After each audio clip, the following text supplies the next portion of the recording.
सभी मित्रों को नमस्कार और होली के इस पर्व की बहुत बहुत मुबारकबाद। होली एक अद्भुत त्योहार है। ऐसा त्योहार शायद किसी अन्य देश में नहीं मनाया जाता। ओशो जिसे कहते हैं कैथारसिस, मन में हमारे जो दमन है उसके रेचन की सुविधा होनी चाहिए। होली उस प्रकार का पर्व है।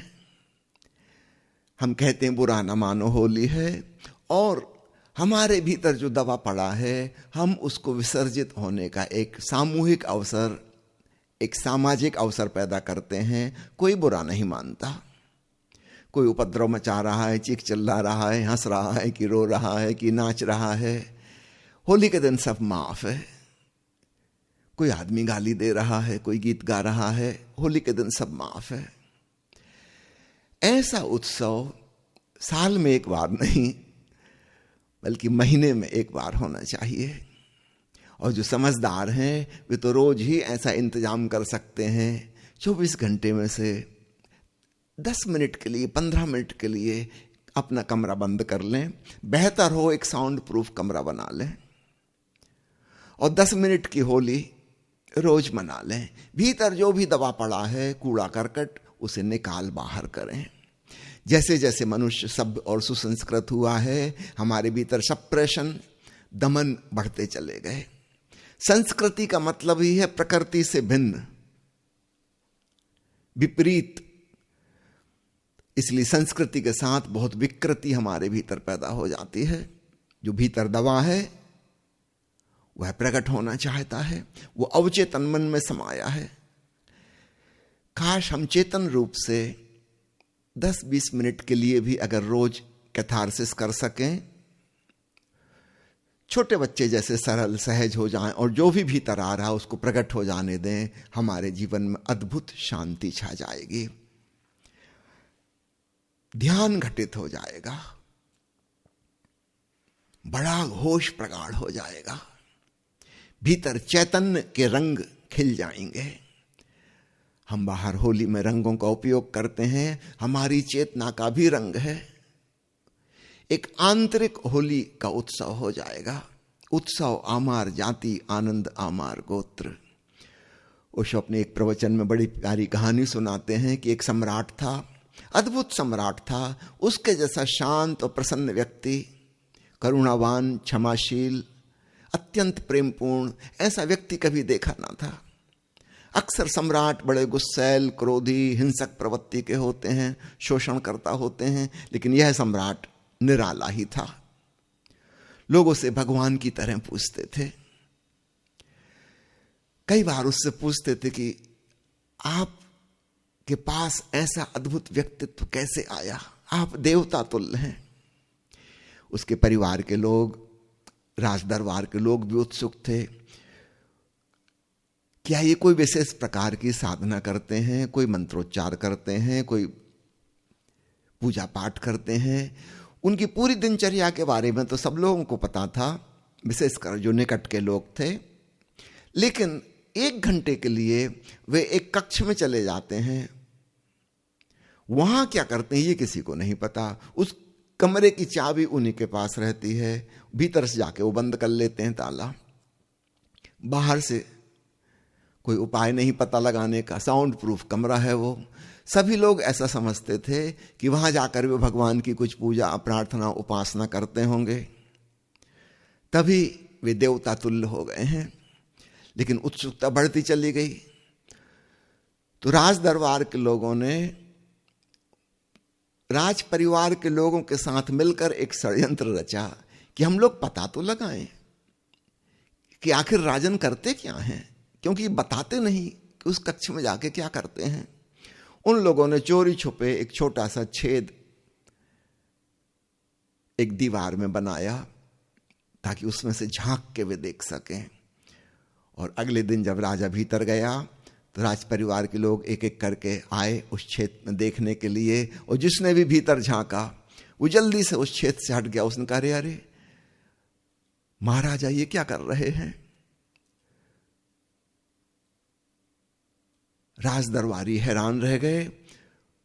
रानियां, राजकुमार, राजकुमारियां राजा के भाई बंद बहुत परेशान हुए कि सम्राट यह क्या करते हैं, ये तो उन्होंने सोचा भी ना था। सम्राट ने क्या किया, भीतर जाके दरवाजा बंद किया, वस्त्र उतार दिए और उसने ऊपर की तरफ हाथ उठा के कहा कि हे प्रभु, दुनिया मुझे जिस प्रकार का व्यक्ति जानती है वो मेरी असलियत नहीं है। मेरे भीतर और भी बहुत कुछ भरा है जो मैं सबके सामने प्रकट नहीं कर पाता हूं, लेकिन तू तो सर्वव्यापी है, सर्वद्रष्टा है, सारे जगत का साक्षी है। तू तो मेरे अंतरतम को जानता है, इसलिए तेरे सामने मैं सब उगाड़ देता हूं, प्रकट कर देता हूं, मैं जैसा भी हूं। और मैं जानता हूं तू मुझे स्वीकार करता है, तू मुझे प्रेम करता है। ऐसा कहकर सम्राट ने अचानक चीखना चिल्लाना शुरू किया। कभी जोर जोर से हंसने लगा, कभी छोटे बच्चे की तरह जमीन पर लोटपोट होने लगा, कभी अपशब्दों का इस्तेमाल करता, घूंसा चलाता, लातें फटकारता, कभी उछल कूद करता। लोग बहुत हैरान हुए कि सम्राट ये क्या करता है। हम तो सोचते थे कि कोई पूजा प्रार्थना करता होगा, अंदर कोई मूर्ति वगैरह होगी भगवान की, ये तो पागल जैसा व्यवहार कर रहा है। जब 1 घंटे बाद प्रसन्न मुद्रा में अत्यंत शांत और प्रेमपूर्ण वह राजा बाहर आया, सब लोगों ने उसको घेर लिया और कहा कि क्षमा करें, हम लोगों ने चोरी से जासूसी की है, करना तो नहीं चाहिए था, लेकिन बड़ी उत्सुकता हो गई थी कि आप करते क्या हैं। माफ करें, हम सब लोगों ने देख लिया कि आप क्या करते हैं, इसका सीक्रेट बताएं, ये कैसा पागलपन। सम्राट ने कहा, हम सबके भीतर पागलपन छिपा हुआ है, मैं रोज के रोज उसे विसर्जित कर देता हूं, इसलिए मैं बाकी के 23 घंटों में ज्यादा शांत, ज्यादा प्रेमल, ज्यादा करुणावान, ज्यादा समझदार हो पाता हूं। अगर हमारे भीतर दमन बढ़ता जाए, क्रोध, घृणा, ईर्ष्या, द्वेष, अहंकार, भांति भांति की जो चोटें लग रही हैं हमको, वो सब इकट्ठी हैं भीतर, मवाद इकट्ठा हो गया है, नासूर बन गया है हमारा हृदय। वह सब एकत्रित जो हो गया है, वह समय समय पे फिर अचानक फूटता है, हमारे नियंत्रण के बाहर हो जाता है, इतना ज्यादा हो जाता है।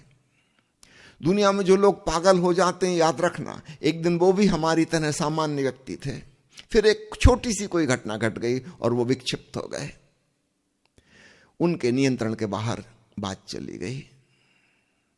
सावधान, हम भी कभी भी विक्षिप्त हो सकते हैं, हम बस बॉर्डर लाइन पे हैं, कगार पे हैं, कभी भी हम वो लाइन क्रॉस कर सकते हैं।